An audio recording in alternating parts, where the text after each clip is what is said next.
సర్వకృపానికి కృపాసత్య సంపూర్ణుడు అనుదినము అనుక్షణము మన కాచి కాపాడుచున్న మన ప్రభు అయినటువంటి నజరేయుడైన యేసుక్రీస్తు వారి యొక్క ఘనమైన నామమునకు మహిమ కలుగును గాక. ఆమేన్, ఆమేన్, ఆమేన్. మన ప్రభు అయినటువంటి యేసుక్రీస్తు వారి నామములో పురోహితులు మీ అందరికీ నా తరఫున, నా కుటుంబం తరఫున, హోసన్నా వర్షిప్ సెంటర్ తరఫున నా హృదయపూర్వకమైనటువంటి వందనాలు తెలియజేస్తున్నాను. మత్తయి సువార్త 14వ అధ్యాయము 22, 23, 24 వచనాలు చదువుకున్నాం.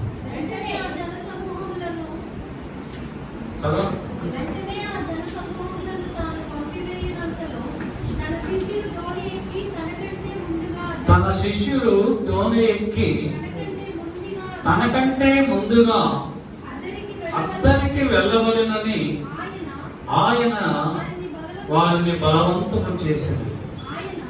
ఆయన ఆ జనసమూహములను పంపివేసి ప్రార్థన చేయుటకు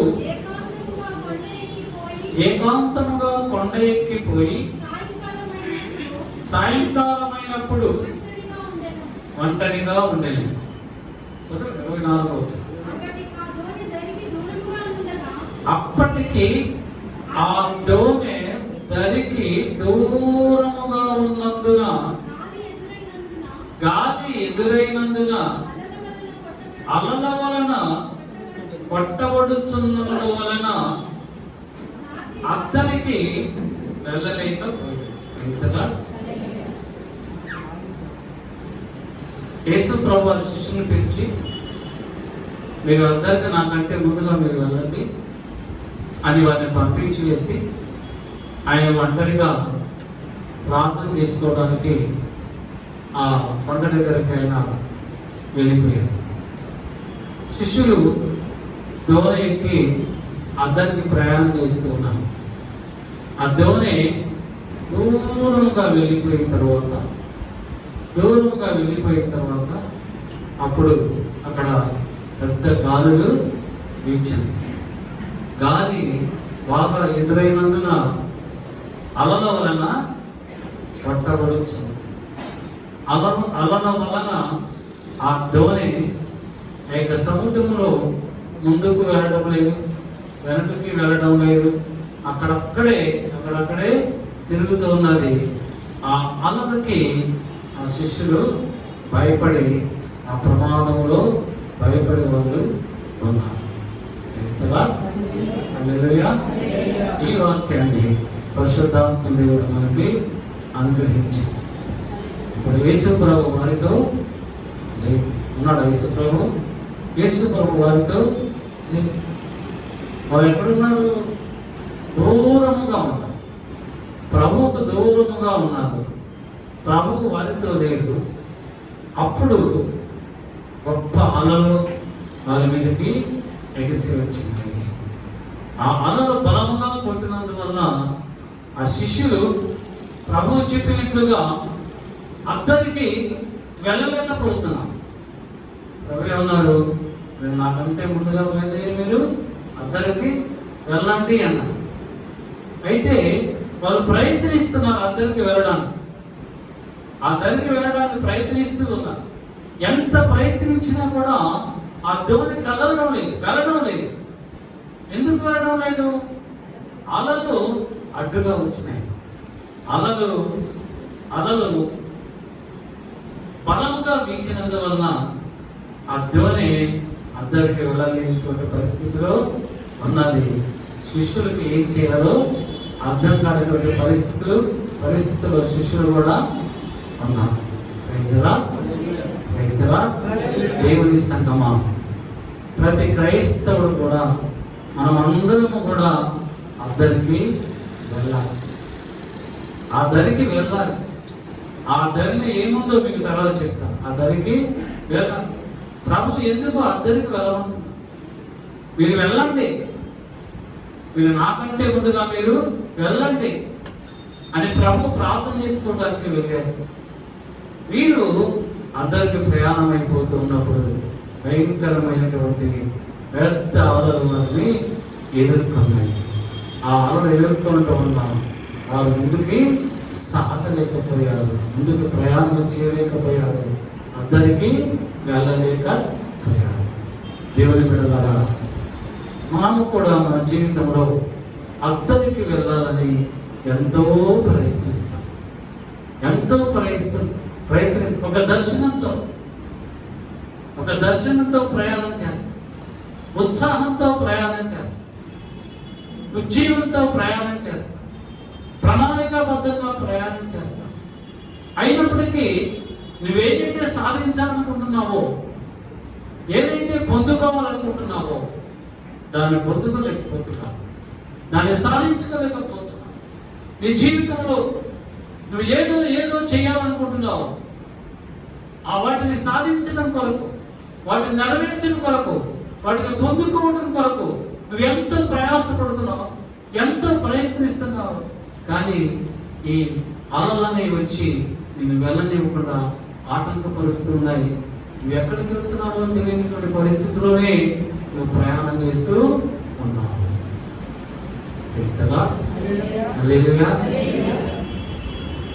ప్రతి క్రైస్తవుడు కూడా వారి జీవితాల్లో అలలు ఉంటాయి. అలలు లేని జీవితము ఒక గమ్యానికి మనని చేర్చదు. నువ్వు గమ్యం చేరాలి అంటే అలలు లాంటి సమస్యలు నువ్వు ఎదుర్కోవాలి, అలలు లాంటి శ్రమలను నువ్వు ఎదుర్కోవాలి, సమస్యలను నువ్వు ఎదుర్కోవాలి. నీకు తెలియకుండా అనేకమైనటువంటి సమస్యలు నిన్ను ఆవరిస్తాయి. నిన్ను ముందుకు వెళ్ళలేవు. నువ్వు వెళ్ళాలని ఎంతో ప్రయత్నిస్తూ ఉంటావు, నీ శక్తి అంతా కూడగొట్టుకుంటావు, నువ్వు ప్రయత్నిస్తావు, కానీ నువ్వు వెళ్తున్నావు అనుకుంటావు, కానీ నువ్వు ఒక్క అంగం కూడా నువ్వు వెళ్ళలేనటువంటి పరిస్థితుల్లో నువ్వు ఉంటావు. ఎందుకంటే సమస్య నిన్ను వెంటాడుతూ ఉంటుంది, నిన్ను వెళ్ళనివ్వు. అయినప్పటికీ నీ గమ్యాన్ని చేరుకోవడానికి, నువ్వు ఆశించిన దాన్ని పొందుకోవడానికి నువ్వు ప్రయత్నిస్తూనే ఉన్నావు. నీ ప్రయత్నంలో నువ్వెక్కడ ఆగకూడదు. ఎన్నో అడ్రస్ వస్తూ ఉంటాయి. వచ్చినప్పుడు ఒకదాని వెంట నువ్వు దాటుకుంటూ వెళ్ళిపోవాలి. నువ్వు కృంగిపోకూడదు. నీ సమస్య వచ్చింది కదా అని నువ్వు కృంగిపోకూడదు.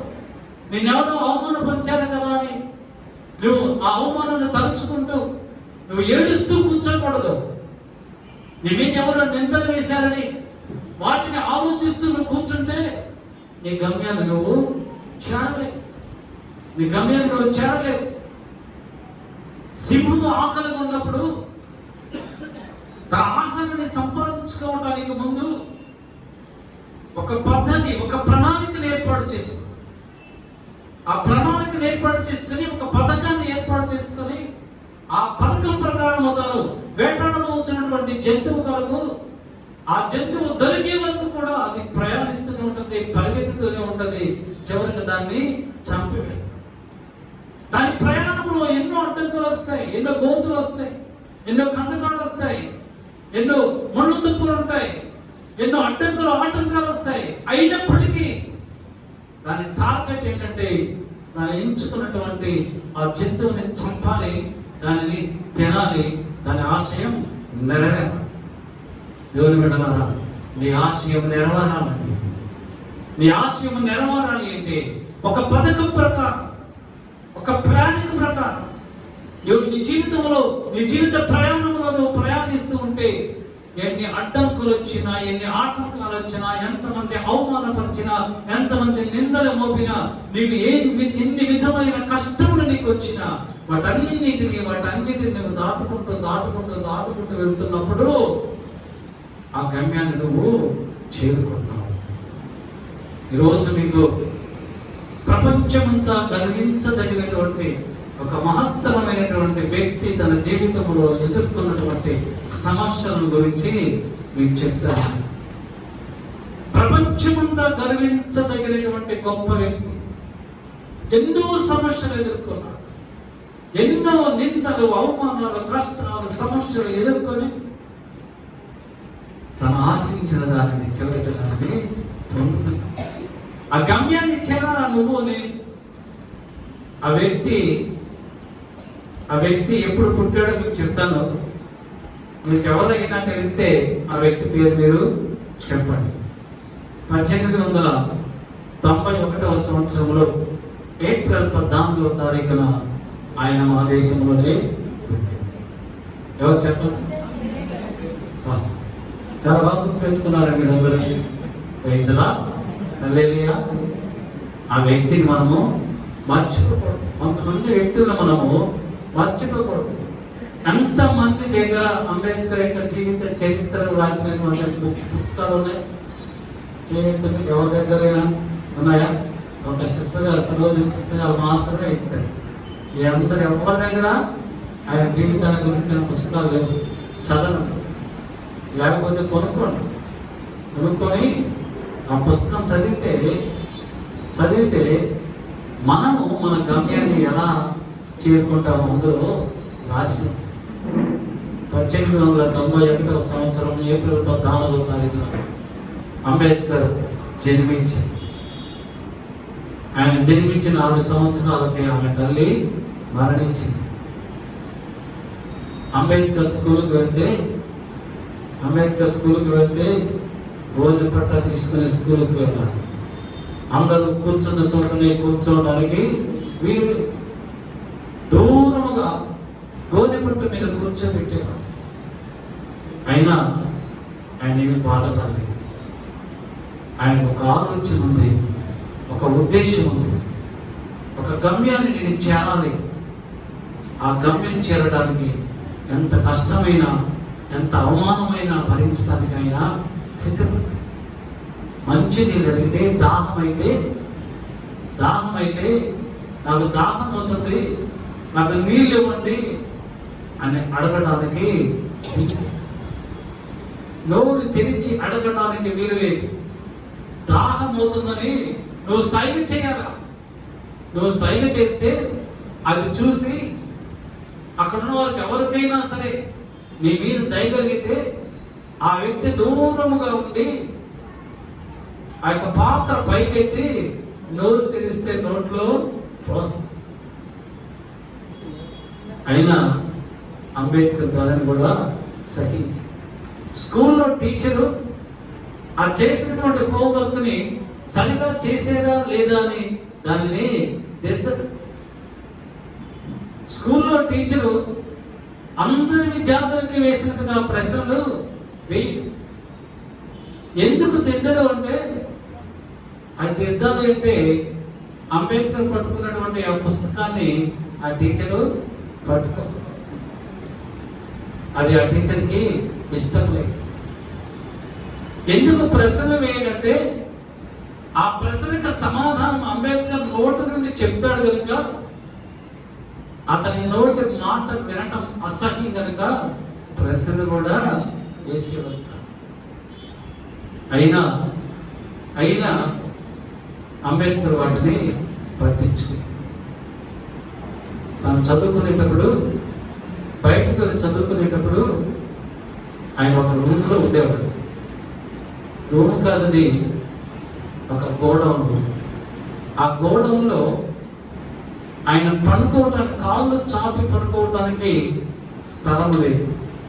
తల కింద, తల పక్కనే ఒక తిరుగులు పెట్టారు. కాళ్ళ దగ్గర ఒక మేకను కట్టేసి,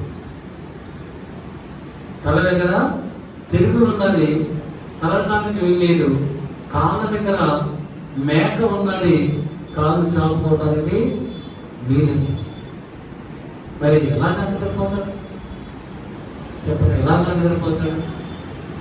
అంబేద్కర్ అంటున్నాడు, ఈ ప్రశాంతమైనటువంటి రాత్రి ఈ లోకములో ఉన్న వారందరూ చక్కగా నిద్రపోవటానికి వారిని బుజ్జగించి వారందరినీ నిద్రపోచేస్తుంది. కానీ అంటరాని వాడనైనటువంటి నేను నిద్రపోతున్నానా లేదా అని నా గురించి పట్టించుకోవటమే లేదు. కొన్ని రాత్రి అందరూ నిద్రపోతుంటే ఆ ప్రశాంతమైనటువంటి రాత్రి గురించి చెప్తున్నాడు.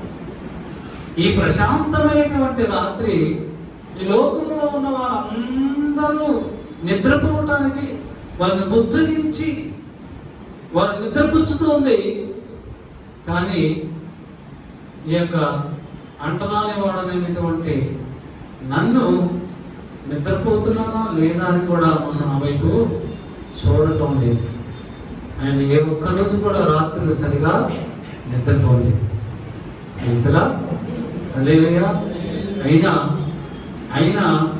1947వ సంవత్సరం 1947వ సంవత్సరం ఆగస్టు 15 అంటే మన దేశానికి స్వాతంత్రము వచ్చిన రోజు ఆయనని భారతదేశంలో ఉన్న ముఖ్యమైన ప్రముఖులందరూ, జవహర్లాల్ నెహ్రూ, గాంధీ, వీళ్ళందరూ కూడా ఆయనని న్యాయశాఖ మంత్రిగా చేశారు.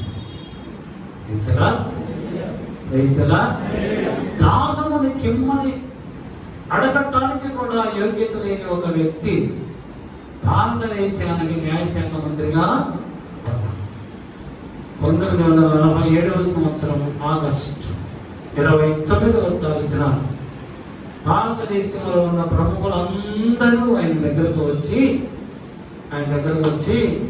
అంబేద్కర్ గారు, మన భారతదేశపు రాజ్యాంగాన్ని నువ్వు మాత్రమే రాయండి, భారతదేశపు రాజ్యాంగాన్ని రాయమని ఈ లోకంలో ఉన్న ప్రముఖులందరూ ఆయన దగ్గరకు వచ్చి ఆయన బ్రతుకున్నాడు. నెహ్రూ గారు అన్నారు, ఇంగ్లాండ్ రాజ్యాంగాన్ని రాసినటువంటి వ్యక్తి ఇంగ్లాండ్లో ఉన్నాడు, అతన్ని తీసుకొచ్చి మన దేశపు రాజ్యాంగాన్ని కూడా రాయముందామంటే గాంధీ గారు అన్నారు, కొంతమంది ప్రముఖులు అన్నారు, ఎవరో ఇంగ్లాండ్ వ్యక్తి ఎందుకు, మన అంబేద్కర్ ఉన్నాడు కదా, అందుకే అంబేద్కర్ బాగా రాస్తాడు అని.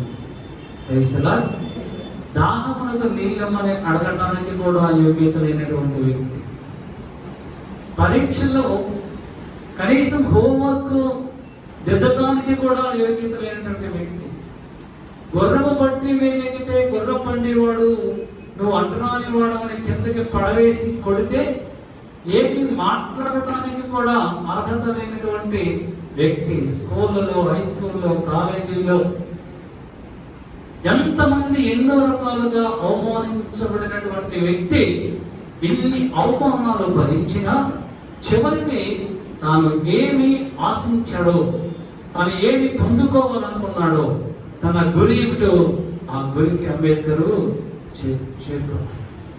దేవుని బిడ్డలారా, అంతకంటే కష్టాలు ఇంకా ఉండవేమో. మరి దేవుడు నిన్ను ప్రేమించి నీకు అమూల్యమైన రక్షణ ఇచ్చి, బాప్తిస్మమిచ్చి, నేను అభిషేకించి అద్దరికి వెళ్ళు అని నీతో మాట్లాడుతూ ఉంటే, ఆ దరికి వెళ్ళడానికి అడ్డంకులు వచ్చాయని, ఆటంకాలు వచ్చాయని, అవి వచ్చాయని, ఇవి వచ్చాయని, నీ కుటుంబము, నీ భార్య, నీ భర్త, నీ బిడ్డలు, నీ స్నేహితులు, నీ అయిన వారు, బంధువులు, వీళ్ళందరూ నీకు ఆటంకముగా ఉన్నారని వారి నిమిత్తం, లోకములో వారి నిమిత్తము నువ్వు అద్దరికి వెళ్ళకుండా, దేవుని యొక్క ఆశను నెరవేర్చకుండా, నీ ఆశను నెరవేర్చుకోలేక నీలో నువ్వే కుంగిపోతూ ఎంతకాలం నువ్వు జీవిస్తావు? సముద్రంలో అలలు వస్తాయి, ఈ లోకమైనటువంటి సముద్రంలో అలలు వస్తాయి. నీ జీవిత ప్రయాణం కొనసాగుతున్నప్పుడు నీ కుటుంబంలో వాళ్ళందరూ కూడా ఆ బస్సులో ప్రయాణం చేస్తున్నప్పుడు బస్ స్టాప్ వస్తే అక్కడ దిగే వాళ్ళందరూ దిగిపోతారు. నీ కుమారులు, నీ కుమార్తెలు, నీ అల్లులు, నీ మనవళ్ళు, నీ మనవరాలు వారు స్టేజ్ వచ్చినప్పుడు వాళ్ళు దిగిపోతారు. చివరికి మిగిలేది బస్సు డ్రైవరు, కండక్టరే. చివరికి మిగిలేది భార్య, భర్త, ఇరువురి. వాళ్ళందరూ వస్తారు, పోతారు. నీ గమ్యాన్ని నువ్వు చేర్చుకోవాలి. ఎన్నో ఆటంకాలు వస్తాయి, అవమానాలు వస్తాయి. అయినప్పటికీ నువ్వు వెనుదిరగకూడదు, భయపడకూడదు. నువ్వు భయపడితే నీ గమ్యాన్ని నువ్వు చేరుకోలేవు. దావీదు మహారాజు అంటున్నాడు 27వ కీర్తన 3వ వచనంలో, 27వ కీర్తన 3వ వచనంలో, నాతో యుద్ధము చేయుటకు తండ్రి దిగినను నా హృదయము భయపడదు. నాతో యుద్ధం చేయడానికి ఎంత సైన్యం వచ్చినా, ఎంత మంది వచ్చినా నా హృదయము భయపడదు.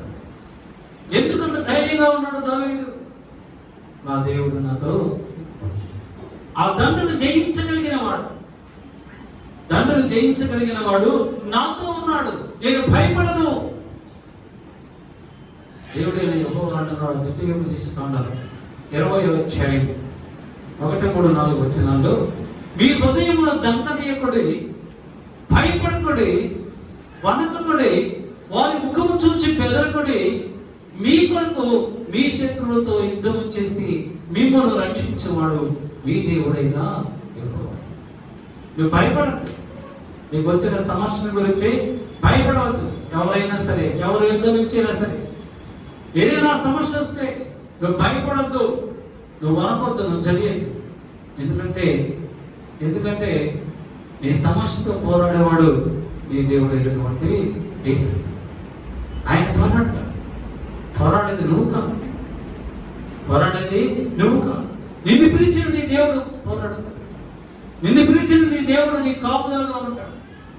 నీ కష్టకాలంలో, నీ కన్నీటిలో ఆ కష్టాన్ని తీసేసేవాడు, నీకు ఆనందాన్ని సంతోషాన్ని ఇచ్చేవాడు నీ ప్రభు అయినటువంటి యేసయ్య. కనుక భయపడకు సహోదరి, భయపడకండి సహోదరులారా. కష్టాలు వస్తూనే ఉంటాయి. కృంగిపోతున్నావా? సహాయం చేసేవారు లేరని, లేవనెత్తేవారు లేరని, ఆదరణకరమైనటువంటి మాటలు మాట్లాడేవారే కరువయ్యారని నువ్వు బాధపడుతున్నావా? బాధపడకు. నీ ప్రభు నీ పక్కనే ఉన్నాడు. ఆయన చూస్తూనే ఉన్నాడు. ఆయన ఆదరిస్తాడు, ఆయన కనికరిస్తాడు, ఆయన నిన్ను నడిపిస్తాడు, ఆయన నీ చెయ్యి విడిచి పెట్టడు. Praise the Lord. Hallelujah, hallelujah. ప్రభు అంటున్నారు యోహాను సువార్త 16వ అధ్యాయం 33వ వచనంలో, యోహాను సువార్త 16వ అధ్యాయం 33వ వచనం చదవండి.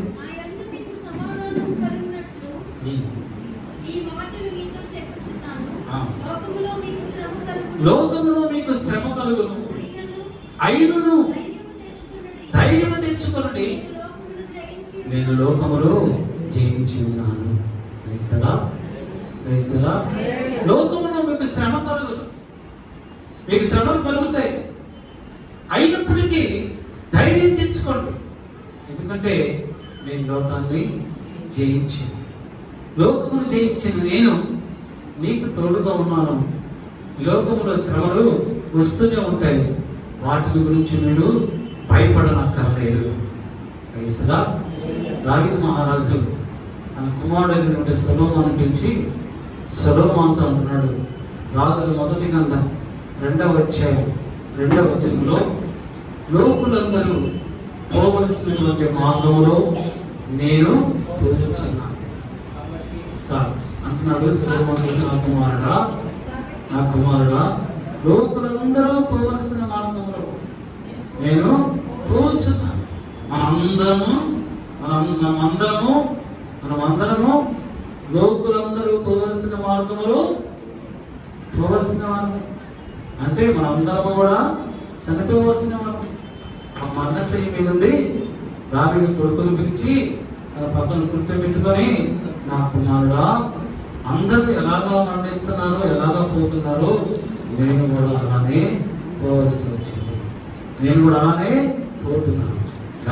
కాబట్టి నీవు ధైర్యము తెచ్చుకుని నిబ్బరము కలిగి నీ దేవుడైన యెహోవా నీకు అప్పగించిన దానిని కాపాడి ఆయన మార్గములను అనుసరించి నడిచిన యెడల నువ్వేం చేయాలి? నేను పోతున్నానని, మా నాన్నగారు పోతున్నారు, అయ్యో నేను ఎలాగా బతకాలి, ఈ రాజ్యాన్ని ఎలాగా పరిపాలించాలి, నాకు దిక్కెవరు అని నువ్వు బాధపడద్దు. ఎందుకంటే పుట్టిన ప్రతి వాడు గిట్టక తప్పదు, ఎప్పుడైనా పోవాల్సిందే. నేను వెళ్ళిపోతున్నాను.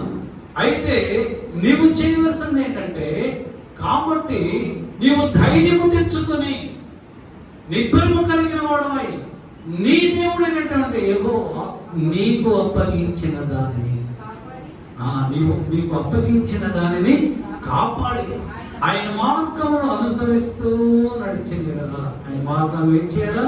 అనుసరిస్తూ నడవాలి. ఆయన ఏం చెప్పాడో, ఆయన మార్గం ఏమిటో ఆ మార్గంలో నువ్వు నడవాలి. ఆయన ఏం చెప్పాడో, ఆయన చెప్పినటువంటి నిబంధన ఏమిటో, ఆయన చేసినటువంటి ప్రమాణాలు ఏంటో, నువ్వేం ప్రమాణాలు చేసావో, ఆయన ఏం నిబంధన చేశాడో వాటన్నిటినీ జ్ఞాపకం చేసుకొని కొడికి గాని ఎడమకు గాని నువ్వు తిరగకుండా ఆయన మార్గములో నువ్వు నడుస్తూ ఉన్నంత కాలము నువ్వు ఏ పని చేసినా, నువ్వు ఏ పని పూనుకొనినా, నువ్వు ఎక్కడ తిరిగినా అన్నింటిలో దేవుడు నీకు తోడుగా ఉండి జయం అనుభవిస్తాడు. హల్లెలూయా, హల్లెలూయా. నీకు ఎంత శ్రమ వచ్చినా, ఎంత బాధ వచ్చినా, ఎంత కష్టం కలిగినా ఆయన మార్గమును మాత్రం నువ్వు విడిచిపెట్టకూడదు. ప్రభు మార్గాన్ని నువ్వు విడిచిపెట్టకూడదు, గట్టిగా పట్టుకోవాలి. ప్రాణం పోతుంది అంటే పోతే పోయిందిలే అని ప్రభును మాత్రమే నువ్వు పట్టుకుంటే ప్రభువు నీ ప్రాణాన్ని ఎక్కడికి కూడా పోనివ్వడు. ఆయన పోనిచ్చేటువంటి దేవుడు కాదు. యోగు అంటాడు, యోగు గ్రంథము 1వ అధ్యాయం 19వ వచనములో, అరణ్యములో నుండి బలమైనటువంటి గాలి ఆ ఇంటికి నలుదిక్కులో కొట్టగా ఆ ఇంటిలో ఉన్నటువంటి యవనస్తులు అందరూ చనిపోయారు. అరణ్యములో నుంచి వచ్చిందట, మైదానంలో నుంచి కాదు. అరణ్యములో నుంచి మహాభయంకరమైనటువంటి సుడిగాలి వచ్చి యోగు కుమారుడు ఉన్నటువంటి ఆ ఇంటిని నలుదిశలా కొట్టగా ఇల్లు కూలిపోయింది. ఆ ఇంట్లో ఉన్న యవనస్తులు అందరూ కూడా చచ్చిపోయారు. అయితే యోగు ఉంటున్నాడు, యెహోవా ఇచ్చాడు, యెహోవా తెలిసింది. యెహోవా ఇచ్చాడు, యెహోవా తీసుకున్నవాడు మరలా ఇస్తాడు కూడా ఇస్తాడు.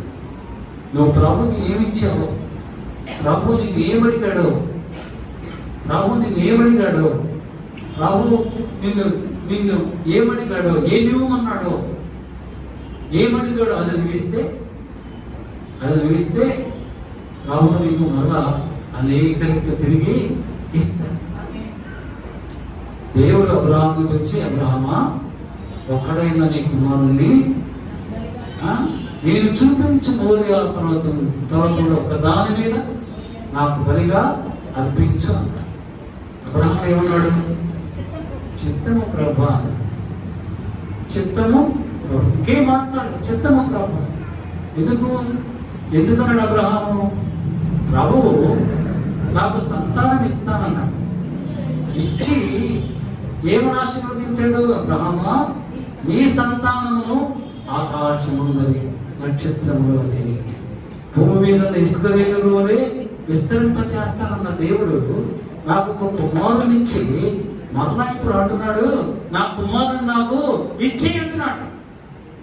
నా కుమారుడు నాకు ఇచ్చేయమంటే నేను ఇచ్చేస్తాను. నా కుమారుని మళ్ళా తిరిగి ఇచ్చేస్తాను. నాకెవరైతే ఇచ్చారో,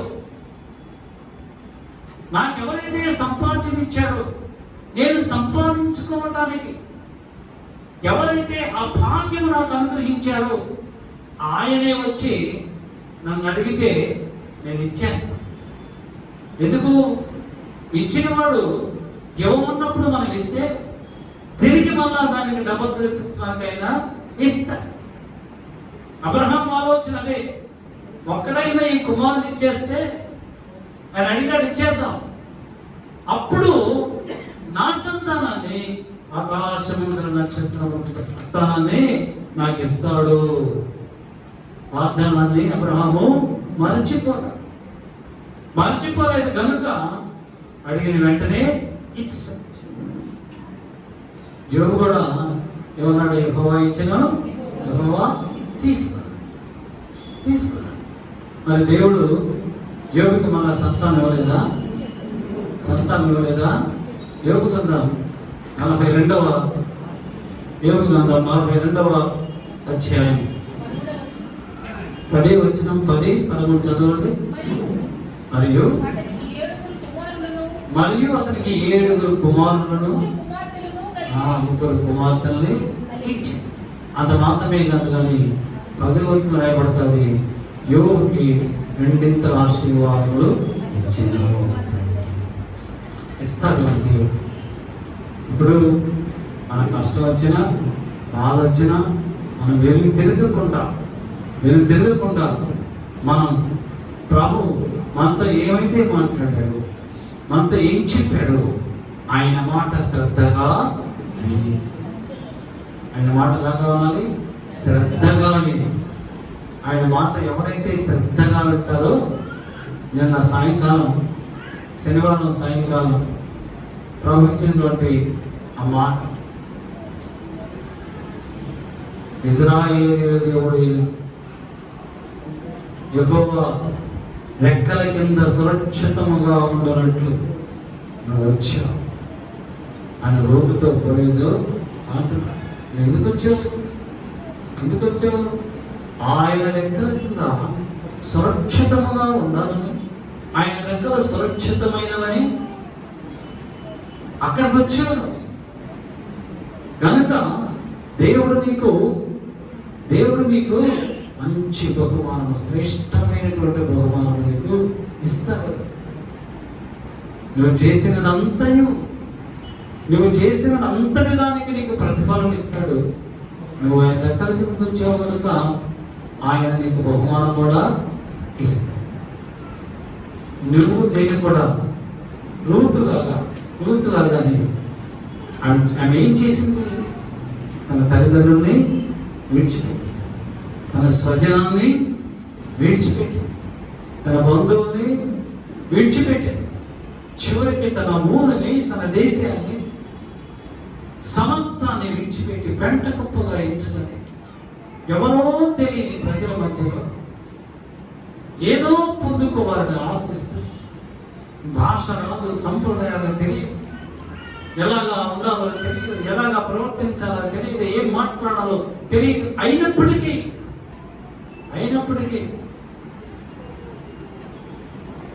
నా దేవుడైనటువంటి యెహోవా ఆయన రెక్కలు బహు సురక్షితమైనవి, ఆయన రెక్కల కిందకి నేను వస్తే ఆయన నాకు మంచి బహుమానాన్ని ఇస్తాడని రూతు వచ్చింది. రూతుకి ప్రభువు గొప్ప బహుమానం, ఆమె ఊహించిన దానికంటే శ్రేష్టమైనటువంటి బహుమానాన్ని ఇచ్చాడు. రూతుకి ఇచ్చిన దేవుడు నీకు ఇవ్వడా? రూతుకి ఇవ్వడానికి శక్తి సామర్థ్యం ఉన్న దేవుడు నీకు ఇవ్వడానికి ఆయనకి సామర్థ్యం లేదా? అన్య గృహంలో జన్మించాము, విగ్రహారాధికులమైన మనల్ని ప్రేమించి ఆయన సన్నిధికి మన తోడుతో పెంచి, ఆయన మనకు తోడైన ఆయన మార్గంలో మనం నడిపిస్తున్నాం. కష్టం వచ్చిన, బాధ వచ్చిన, ఇదిగో నేనున్నానని ఆయన మనకు తోడైనాడు. ఆయన మాటను విని, నీకు తోడైనటువంటి దేవుని మాటను విని, ఆయన అద్దరికి నేను వెళ్ళమంటున్నప్పుడు ఆ దరికి నువ్వు వెళ్ళాలి. వెళ్తే నీకు దీవెన, ఆశీర్వాదం. భయపడద్దు. ప్రభు శిష్యులైతే ఆ సముద్రంలో ఆ గాలులకి వాళ్ళు భయపడ్డారు. అద్దరికి వెళ్ళినప్పుడు భయపడితే ప్రభువు వారిని విడిచిపెట్టడా? ప్రైజ్ ది లార్డ్, హల్లెలూయా. ఆయన విడిచిపెట్టలా. దేవుడు విడిచిపెట్టేటువంటి దేవుడు కాదు. దానికి వచ్చే మత్తయి సువార్త 25 రాత్రి 4వ జామున ఆయన సముద్రం మీద నడుస్తూ వారి యొద్దకు వచ్చి, ఆయన సముద్రం మీద నడుచుట శిష్యులు చూచి తొందరపడి భూతమని చెప్పుకొని భయము చేత కేకలు వేశారు. వెంటనే యేసు ధైర్యము తెచ్చుకుని నేనే భయపడకూడని వారితో చెప్పాను. ఇస్తారా ప్రభు వేకువచామున ప్రభు బయలుదేరి కష్టాల్లో, శ్రమల్లో, బాధల్లో ఉన్న తన బిడ్డ దగ్గరికి ప్రభు వస్తూ ఉన్నాడు. వాళ్ళు చూశారు, వాళ్ళు అనుకుంటున్నారు ఇది భూతం అనుకున్నారు. ప్రభు అంటున్నారు, నేను భూతాన్ని కాదు, నేనే మిమ్మల్ని ఈ సముద్రం దాటి అద్దరికి వెళ్ళమన్నది నేనే. ఎవరైతే మిమ్మల్ని వెళ్ళమంటున్నారో, అద్దరికి వెళ్ళమంటున్నారో ఆయనే. ఆ దగ్గరికి వెళ్ళేటప్పుడు, నీ కష్టం కలిగినప్పుడు ఆయనే నీకు తోడయ్యండి నిన్ను నడిపిస్తాడు. నీవు దిగులు పడనక్కర్లేదు. మన పితరులైన ఇజ్రాయేలు ఐగుప్తు దేశంలో నుండి కనాను దేశంలో తోడుకొని వెళ్ళినప్పుడు ఎర్ర సముద్రం అడ్డుగా వస్తే దేవుడు తన ప్రజలను వదిలివేసాడా, విడిచిపెట్టాడా? ఎర్ర సముద్రాన్ని 2 పాయలుగా చేర్చి అద్దరికి పంపించి వాగ్దానం చేసిన దేవుడు నమ్మదగినవాడు. నిన్ను అద్దరికి వెళ్ళమన్నాడు అంటే, నా కుమారుడా, నీ ప్రతి కష్టంలో, బాధలో, ఇరుకులో, ఇబ్బందులో నేను నీకు తోడైంది. ఆ కష్టాన్ని జయించేటట్లు చేసి, జయవీరుడుగా చేసి అద్దరికి నేను తీసుకుని పోతాను అని మనతో ఆయన వాగ్దానం చేస్తున్నాడు, ప్రమాణం చేస్తున్నాడు, నిబంధన చేస్తూ ఉన్నాడు. ఎర్ర సముద్రంలో పాయలుగా చేసిన దేవుడు నేను విడిచిపెట్టేటువంటి దేవుడు కాదు. అద్దరికి ఆయన నిన్ను తీసుకొని వెళ్తాడు. Praise the lord. మత్తయి సువార్త 24వ అధ్యాయం 38వ వచనంలో రాయబడుతుంది, వారు అద్దరికి వెళ్ళిరి. ప్రభు వారితో ఉండి ఎక్కడ తీసుకెళ్ళాడు? వాళ్ళని అద్దరికి తీసుకెళ్ళి ప్రభు వెళ్ళమన్నాడు. వారు వెళ్ళలేకపోయారు. అయితే ప్రభు వారి కష్టంలో వారి దగ్గరకు వచ్చాడు. తన దగ్గర నుండి వారితో ఉండి వారిని అద్దరికి తీసుకుని వెళ్ళాడు. దేవుని సంగమా, ప్రభు మనతో ఉండి మనల్ని అద్దరికి తీసుకుని వెళ్తాడు. ప్రభు అంటున్నాడు, దేవుడు ఎక్కువ అంటున్నాడు, మోషే ఇదిగో నా ప్రజలు పెట్టినటువంటి మొర నా దగ్గరకు వచ్చింది. నీవు నా ప్రజలను ఐగుప్తు దేశంలో నుంచి, ఆ బంధకాలలో నుంచి ఇదిగో పాలు తేనెలు ప్రవహించు వాగ్దాన దేశంలోనికి నువ్వు తోడుకొని వెళ్ళు అన్నాడు. ఆ పాలు తేనెలు ప్రవహించు వాగ్దాన దేశంలోనికి మనం చేర్చబడాలి అంటే, ఎవరైతే వెళ్ళమన్నాడో ఆయన మాత్రమే మనం అక్కడికి చేర్చగలడు. అద్దరిని ఏమన్నది అంటే, చదవండి ప్రకటన గ్రంథం 21వ అధ్యాయం 2 నుంచి 5 వచనాల్లో, నేను నూతనమైన యెరూషలేమును, ఆ పరిశుద్ధ పట్టణం తన భర్త కొరకు అలంకరింపబడిన పెండ్లి కుమార్తె వలె సిద్ధపడి పరలోకమందున్న దేవుని యుద్ధ నుండి దిగి వచ్చుట చూచింది. ఎక్కడికి వెళ్ళమంటున్నాడు ప్రభు? మనం ఎక్కడ తీసుకెళ్ళమంటున్నాడు? నూతన యెరూషలేమును పట్టణం మనం పరిశుద్ధులుగా చేసి, పవిత్రులుగా చేసి, నిష్కలంకమైన, నిష్కపటమైన, నిర్దోషులమైన వారిగా, ఎటువంటి మచ్చయు, డాగుయు, కల్మషము లేని వారిగా మనల్ని చేసి, అంటే మన పరిశుద్ధులుగా చేసి, పెళ్లి కుమార్తె సంఘమును పెళ్లి కుమార్తెగా చేసి, భర్త మనల్ని అలంకరించి, పరిశుద్ధత చేత మనల్ని అలంకరించి, మన భర్త అయినటువంటి ప్రభువుకి వివాహం చేయడానికి సిద్ధపరుస్తున్నాడు. ఎక్కడంటే నూతన యెరూషలేమును, ఆ పరిశుద్ధ పట్టణం తన భర్త కొరకు అలంకరింపబడిన పెండ్లి కుమార్తె వలె సిద్ధపడి పరలోకముందున్న దేవుని యుద్ధ నుండి దిగి వచ్చుట చూచితిని. అప్పుడు ఇదిగో దేవుని నివాసము మనుష్యులతో కూడా ఉన్నది. ఆయన వారితో కాపురం ఉండను. వారు ఆయన ప్రజల యందు, దేవుడు తానే వారి దేవుడై ఉండి వారికి తోడై ఉండను. ఆయన వారి కన్నుల ప్రతి బాష్ప బిందువును తుడిచివేయును. మరణము ఇక ఉండదు, దుఃఖమైనను ఏడ్పైనను వేదన అయినను ఇక ఉండదు. మొదటి సంగతులు గతించిపోయెను. చాలు, మొదటి సంగతులు గతించిపోయెను, ఇదిగో సమస్తమును నూతనమైనవిగా చేయుచున్నాను. హల్లెలూయా. ఇదిగో దేవుని నివాసము మనుషులతో కూడా ఉన్నది. ఆయన మనతో నివాసం చేస్తున్నాడు. అర్థం ఏముంది? అర్థం ఏముంది? మనుష్యుడు దేవుడితో నివాసము చేస్తున్నాడు. మన దేవుడు మనతోనే నివాసం చేస్తున్నాడు, మనతోనే కలిసి ఉంటున్నాడు. మీరు నా ప్రజలు అన్నాడు, మీరు నా బిడ్డలు అన్నాడు. అక్కడ దుఃఖం ఉండదు, ఏడ్పు ఉండదు, వేదన ఉండదు, ఏ కష్టం ఉండదు. ప్రతి కన్నీటి బాష్ప బిందువునైనా తుడిచివేస్తూ ఉన్నాడు. అలా అంటున్నాడు, ఇదిగో ఇదిగో పాత జీవితము పోయి ఇప్పటి వరకు అద్దరికి వచ్చే వరకు, నాతో నివాసం అనడానికి, కలిసి నువ్వు జీవించడానికి వచ్చే వరకు ఏ జీవితం అయితే నీకు ఉన్నదో, ఆ కష్టాల కడగండ్లతో ఉన్నటువంటి ఆ జీవితము ఇక పోయింది, ఇక లేదు, ఇక ఆ జీవితం లేదు. నువ్వు నాతో ఉంటున్నావు, నిత్యమైన సంతోషము, ఆనందమే. ఇక ఇది నూతనమైనటువంటి జీవితం, యేసుతో ఉన్న జీవితం, యేసు నీతో ఉన్నటువంటి జీవితం.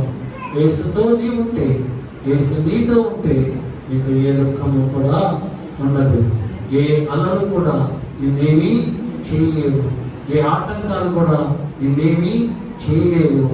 ఆయనే నీకు దేవుడై ఉన్నాడు, ఆయనే నిన్నందరికీ చేస్తూ ఉన్నాడు. హల్లెలూయా. దేవుని బిడ్డలారా, ఎన్ని కష్టాలు వచ్చినా, ఎన్ని బాధలు వచ్చినా, మన ఉద్దేశం, మన ఆలోచన, మన టార్గెట్, మన గురి మన ప్రభుతో మనము అద్దరికి వెళ్ళి మన ప్రభుతో మనము నివసించినవి. ఆ దరికి వెళ్ళాలంటే, ఈ దరి నుంచి ఆ దరికి నువ్వు వెళ్ళాలి అంటే, ఈ లోకములో నుంచి దేవుని నివాస స్థలమునకు నువ్వు వెళ్ళాలంటే, ఈ లోకములో ఉన్న వాళ్ళన్నింటినీ కూడా నువ్వు జయించుకుంటూ అధిగమిస్తూ అక్కడికి వెళ్ళాలి. అక్కడికి వెళ్ళడానికి కూడా నీ దేవుడే నీకు తోడై ఉంటాడు. నువ్వేమీ భయపడనక్కర్లేదు. నువ్వు చేయవలసినదల్లా అతి ప్రాముఖ్యమైనది ఏంటంటే, మనము చేయవలసినది ఆయన నిబంధన జ్ఞాపకం చేసుకుని ఆయన మార్గంలో మనము నడిస్తే, ఆ మార్గము మనని ఆయన దగ్గరికి తీసుకుని వెళ్తుంది. ఆయన మార్గంలో నువ్వు నడవకపోతే, వేరొక మార్గంలో నువ్వు నడిస్తే, మరొక మార్గంలో నువ్వు నడిస్తే, ఆ మార్గాలు ప్రభు దగ్గరికి నీ రాజ్యానికి నిన్ను తీసుకుని వెళ్ళవు, కానీ సాతాను రాజ్యానికి నిన్ను తీసుకుని వెళ్తావు. కనుక దేవుని బిడ్డలారా, ఆయన మార్గంలో నడవడానికి మీరు ప్రయత్నించండి. ఆయనే ఆయన మార్గంలో మిమ్మల్ని నడిపిస్తాడు. అటువంటి అనుభవం జీవితం ప్రభు మీ అందరికీ అనుగ్రహించుగాక. ఈ వాక్యం ద్వారా ప్రభు మిమ్మల్ని ఆశీర్వదించుగాక. ఆమేన్, ఆమేన్, ఆమేన్. తలలో వచ్చిన ప్రార్థన చేసి, మహాపరిశుద్ధుడవు, మహాకరుడవు, మా ప్రభువా, మా యేసు, ఆశ్చర్యకరుడవు, ఆలోచనకర్తవు, మా ప్రభువా, ఈ పునరుద్ధాన దినమందరి దాసుని ముఖాంతం నుండి మీరు మాట్లాడినటువంటి ప్రభువా, అతి శ్రేష్టమైనటువంటి లేఖలను బట్టి నీకు స్తోత్రాలు. నీవు ప్రేమించిన నీ శిష్యులను ప్రభా, మీరు నాకంటే ముందుగా అందరికీ వెళ్ళండి అని వారిని పంపించినప్పుడు, వారు మీకు దూరముగా వెళ్ళినప్పుడు అలలు వారిని కొట్టినదని, బలముగా కొట్టినదని ప్రభా, వారు ఎంతో ప్రయాసపడి తట్టుకోలేదు. అందరికి వెళ్ళలేనటువంటి విపత్కరమైనటువంటి పరిస్థితుల్లో ఉన్నప్పుడు వారిని విడిచిపెట్టకుండా వేకువజామున వచ్చి వారికి తోడయండి, ఆలను గద్దించి అద్దరికి వారిని తోడుకొని వెళ్ళామైనా, మేము కూడా అద్దరికి వెళ్ళాలంటే నూతన యెరూషలేము పట్టణంలో నీతో కూడా నివసించాలి. ఆ సంతోషము ఆనందాన్ని అనుభవించాలి అంటే అద్దరికి వెళ్ళమని నువ్వు మాతో మాట్లాడింది. అద్దరికి వెళ్ళేటప్పుడు ఎన్నో సమస్యలు, ఎన్నో బాధలు, అవమానాలు, నిందలు, దుఃఖము, కన్నీరు, వేదన ఇవన్నీ వస్తాయి. అయినప్పటికీ నేను మీకు తోడు ఉంటాను కనుక, ఆ సమస్యల నుంచి నేను మీకు విడిపిస్తాను కనుక మీరు నా మార్గంలో నడుస్తూ, నేను చూపించిన మార్గంలో మీరు నడుస్తూ, మీరు ప్రయాణం చేస్తూ ఉంటే నా దగ్గరకు మీరు చేరుకుంటారు, నాతో నివాసం చేస్తారు. నేను మీకు దేవుడిని ఉంటాను, మీరు నా బిడ్డలై ఉంటారు. ఏ కన్నీరు మీకు ఉండదు, ఏ వేదన ఉండదు, ఏ దుఃఖం ఉండదు. ప్రతి కన్నీటి బాష్ప బిందువులు నేను తుడిచివేస్తాను. సంతోషము, ఆనందము నిరంతరము నా యొద్ద ఉంటుంది అని మీరు మాతో మాట్లాడాలి. విన్న వాక్యమును మా హృదయంలో భద్రపరచుకుని ఆ వాక్య ప్రకారం జీవించేటువంటి కృప మా అందరికీ మీరు అనుగ్రహించి నీ బిడ్డలందరూ తిరిగి వారి నివాసాలను గెలిచినగా మీ సన్నిధి తోడుగా ఉంచి మీరే సకల ఘనత, మహిమ, ప్రభావం బ్రతుకుని యేసుక్రీస్తు శ్రేష్టమైనటువంటి నామమును బట్టి అడుగుతూ వేడుకొనుచు పొందినాం మా పరలోకముతో తండ్రి. ఆమేన్, amen, amen. Hallelujah, hallelujah, hallelujah, హల్లెలూయా. మన పరమ తండ్రి దేవుని ప్రేమ, మన ప్రభువుల రక్షకుడు యేసుక్రీస్తు వారి యొక్క కృపా రక్షణ, పరిశుద్ధాత్మ దేవుని సహవాసం కూడుకున్నటువంటి సంఘబిడ్డలందరికీ వాక్యములు ప్రకటించిన దేవుని వారి కుటుంబం, ఇంకా సంఘంలో రాలేకపోయిన వారందరికీ, లోకంలో ఉన్న పరిశుద్ధులు, యూట్యూబ్ ద్వారా వాక్యం నిర్మించిన వారందరికీ ఇప్పుడు నా ప్రభు రాకడ పర్యంతము సదాకాలం తోడైండును. Amen, amen, amen. Hallelujah, hallelujah, hallelujah. Praise the Lord, praise the lord.